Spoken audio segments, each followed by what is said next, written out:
وبريتي يتنرى قدوتين جاسد يدور الأبي خجالته فلتي رب رحمتها أقول أفسي في آليسي شوفا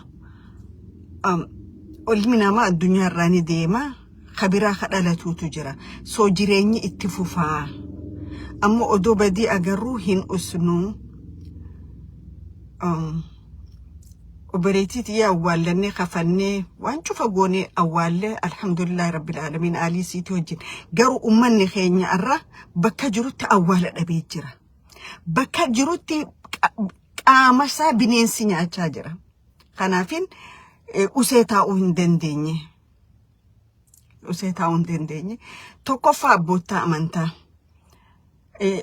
أن هدون خبجانك أباف أبوتي أمانتا وغانجو شوفا ساني هلال ونينين أنجوهن خسبخنا لالتي غانا ما غلغل بوهيني جرا خموتو ما جالا إركتي مو إيغا أمتا رويسي أمتا خانا يكما غلوسني جرا يجول دور شيكوتين تينيا وان إجانين أغرين جئنا وان غرانين دقين جئنا وان أركيني في سرقاهم بينا إجانين نبرسيسان مكا خيسان أوهم بربادو شيكتي تشيدين أرخالي في الربية خيسها صوفتو جولي تناتو نمدي الدمي أولفت منا قبيتي أتي روسان إساني وجي نمسان فتا تورتي إساني وجي منسان قبا تورتي أبتي لالا تورتي يو أتشجراتي أبتي لالا تورتي قاما إبدسان أمسو ما يامين هقا إسان نمدي الدم أجيسان قاما لبوسان دندم مالي في يامين أتيس وجي أجيفتي جتشور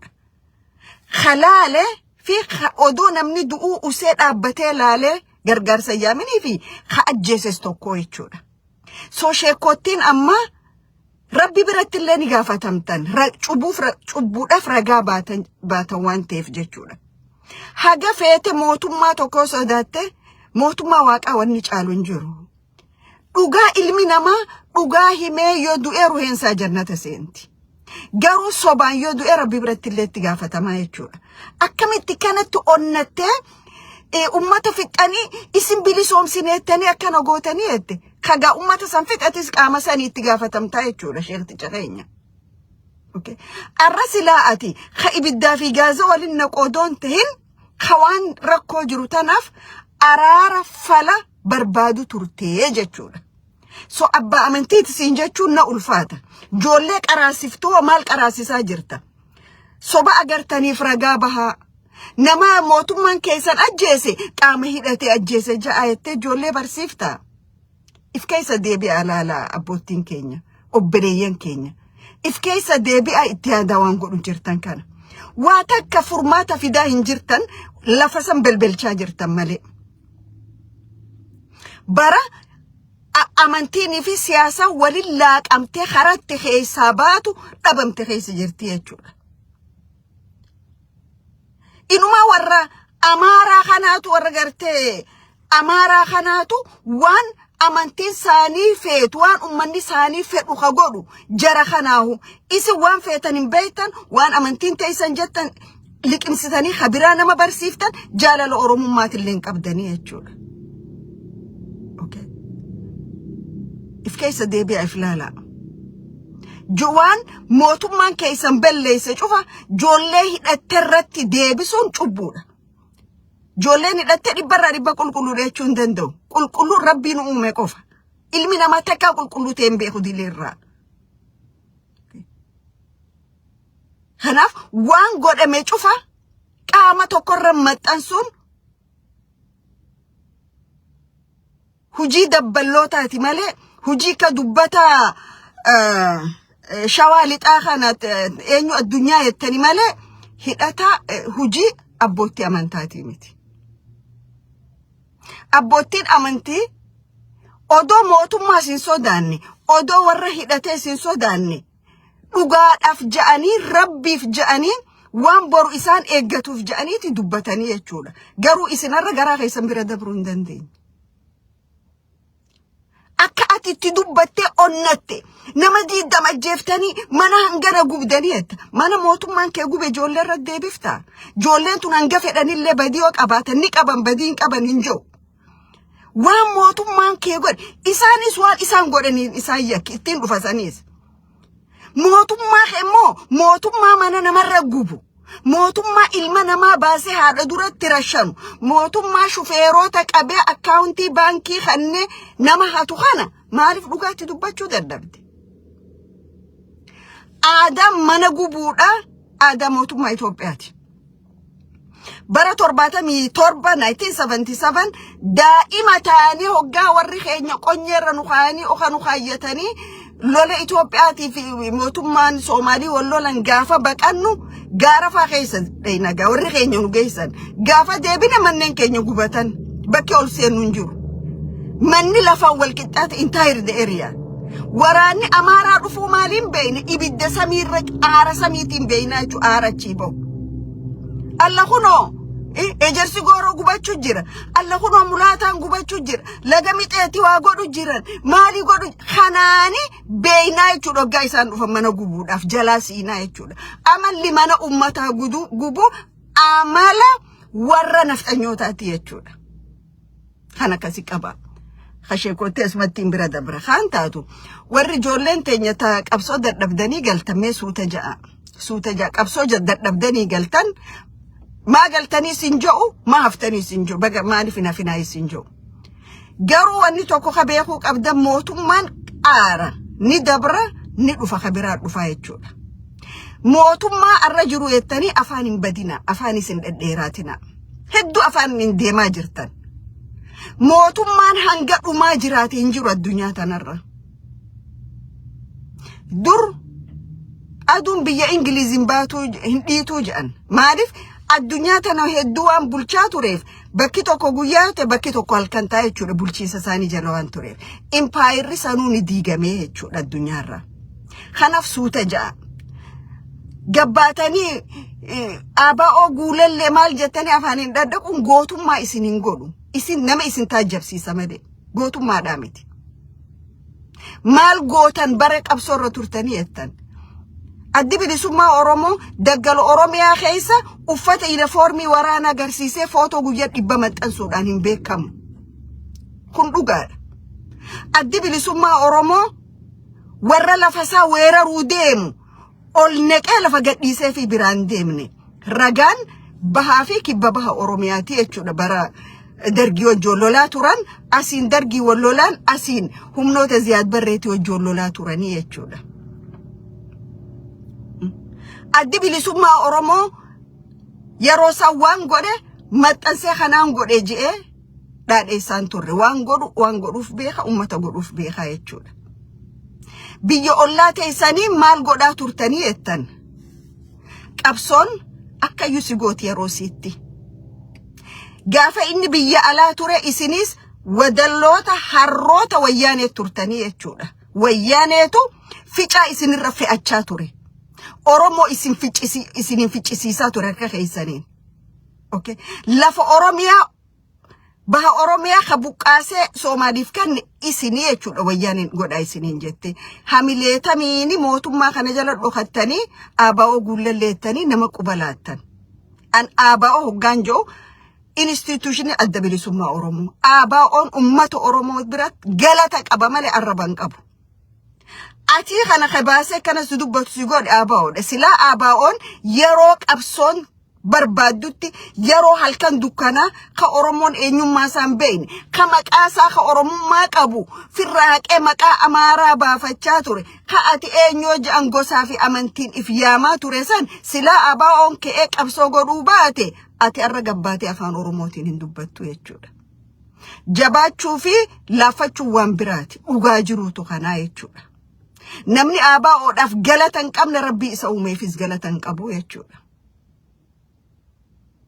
Tanaaf warri amma galtanii firfirii opiidiyoo nyaachuu jirtan suuta ja'a sirni kun akkanatti ittiin fufu haga dhumaa ni bu'aa kabiraatiin dhufaa jechuudha. Mootummaa dabruu jettanii gara nama hin balleessinaa jechuun barbaade. ABO'n bara qabsoorra ture. Bara qabsoo hidhannoo gaara keessa ture. Nyaata isaa duyda isaati irratti hin deemmata. Nyaata namaatti akka bu'een beeku.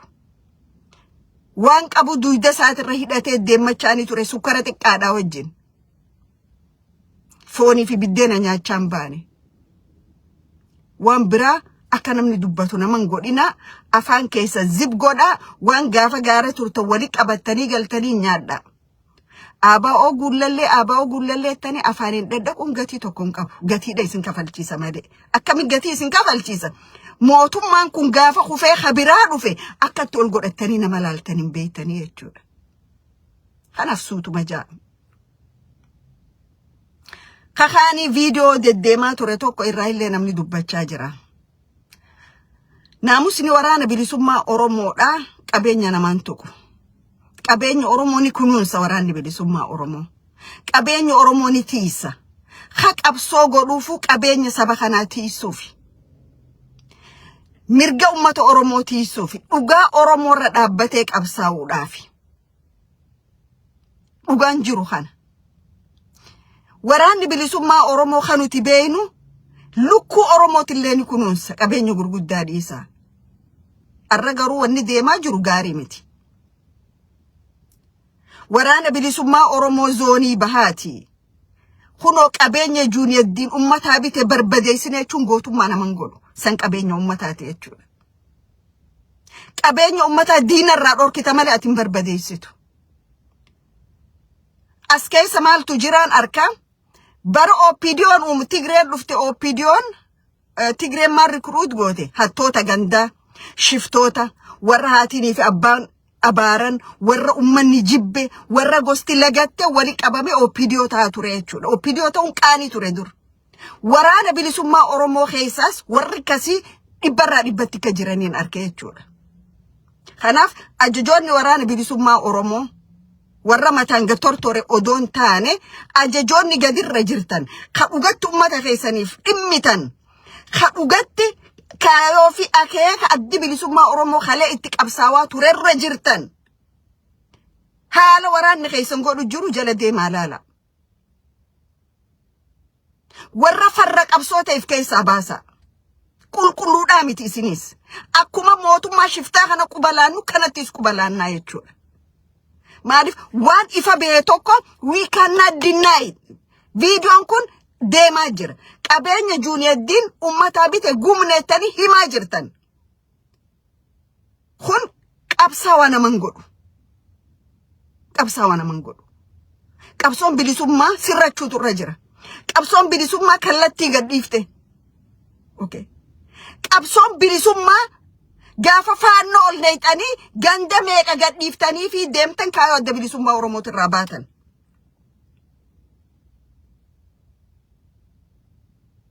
gaafa faannoo afeertan akeekaa fi kaayoo qabsichaatu irraa deemtan gaafa Oromoo faannoo ifiin jettan sagantaa siyaasaa ABO lagattanii keessaa baatan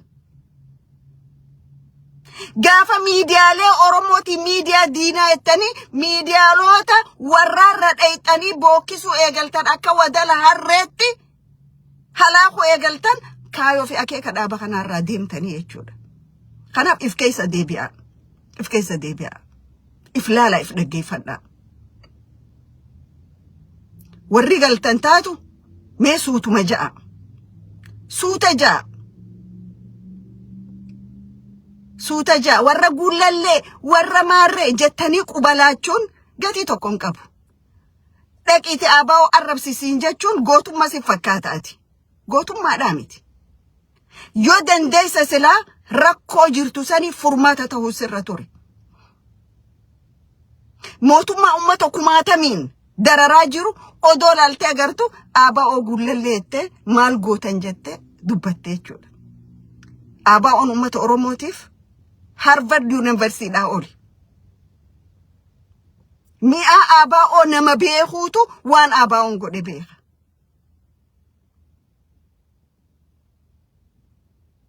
gurbittiin taatu barreessaan namicha soba facaasuu kun arraa wayii jettee turte kursi 40 isinii hirreettanii hijiba keessan cover godhuudhaaf hin yaalina joollee xixiqqoo arra maqaa ABO'tiin dargaggeessa brilliant ta'e gabbehee dubbatu kana attaa godhuudhaaf moraala tokkoon qabdan okay waan isaan mul'ate waan isaan karaa nagaatiin qabsooyna ja'anii miidiyaalee biyya sanii irratti waan Oromoon deemuuf waan ABO'n Oromoo qabu godhuu qabu ibsatan mirgasan Okay? Gubboo fudhatan kursi 45 kan isin umrii teessan gubbuma dubbattanii yoom gubboo irraa baatan. Yoom gubboo irraa baatan. Joolleen tun horiin bitamteetii miti. Kaayoo fi akeeka dhaabbataniif qaban. Sagantaa siyaasaa hatti masakaman qaban. Yo isin yo dubbattan horummaan isin duraa mul'ate. Yo dubbattan baankummaan isin duraa mul'ate. Miseensi ABO akkasii miti. Kanaaf waan jettan soba waan jettaniif soban joollee biyya keessaa ABO'dhaaf qabsooytu tana maqaa balleessu waan barbaadan soba san deebitanii ragaa itti barbaaduudhaaf hin yaadina. Kursi nama 45 fi opposition group party kanneen jenne yoo xiyyaati hiramee fixee malleen kan nameef jettanii miti. Bring us evidence ragaa fida. Sobaan maqaa wal balleessuu yakka. Sobaan maqaa namaa tokko balleessuu yakka. Sobaan dhiiga namaa dhangalaaftan usame garuu kana booda sobaan maqaa namaa arrabsuu maqaa namaa xiqqeessu kan waliin dhiifnu natti hin fakkaatu. Okay. Xiqqo qaanii waan jedhaniitu jira. Habashaa jala fiidanii miti, Oromoo lagattanii miti. Oromoo irra Amaaraa Tigrootaa fi Amaaraa Nubaasaa tanaa fi Ximdoo fi Orofaannoo taanee jettanii miti. Hooggantoota ABO dhiisa. Adda bilisummaa Oromoo dhiisa. Maqa balleessii dhiisa. Okay. ABO'n diina ittiin walgahii isinirra farrajjanii miti. Isiniif diina. Nutiif garuu gootota dhiisa. That's it. Isinis keessa oofadha. Kaanis keessa oofatu. Garuu faannoo duydarra kaayyattanii Oromiyaan isin fiddan hin jiru.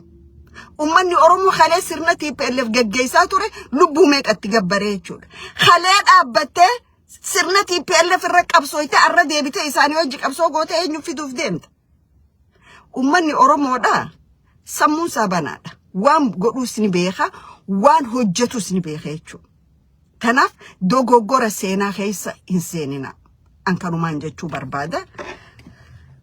Karaa kaanii artistoota tokko gaafa fedhan maal jedhansa baay'ee juntaa jedhan. Oduma isaan baay'ee juntaa jedhanii juntaanii fi jarri kun walgahii waliin turanii oduma isaan baay'ee juntaa jedhanii ammas juntaadhaa wajjin lafa jala wal mari'achaa jiranii. Ispeeshaalii walliftoonni shamarran keenya warri 8 dirree qaanyii dhaabdanii afaan Amaaraa afaan Oromooti yoo walliftanoo. Afaan Oromoo bareedaadha bar. Akkam mi'aawu afaan Oromoo. Biltigina sirano, biltigina ya saudam inda waha iya fassas eno jita baddu. Afaan Amaaraa sirraan bereedu, wanni atiyetu sirraan bereedu. An namoota dhugaan isin hima, namoota garii dubbiseen ture muciyoota nama please wannin godhina yennan, you know, waan jettani beektan warrummaan waan kan hojjettani. Anyway, kabajuma saddeenan naannoo saddeen kun irraa dhufeef qabaadhu. Hadaamaa keessee hoggaa urseenanii qarshii dhibboosi kannanu hidhaa wadaayita akkasii kannanii gabbee nama arrabsee siin jedhan arrabsiin san godhaa jirta siin jechaa jira warri si bobbaasu kun. Walli isaan mootummaan tokko walli isaan qabu walli isaan ka ummataati. Biyya nuti jirru tana keessatti mootummaan faarsan.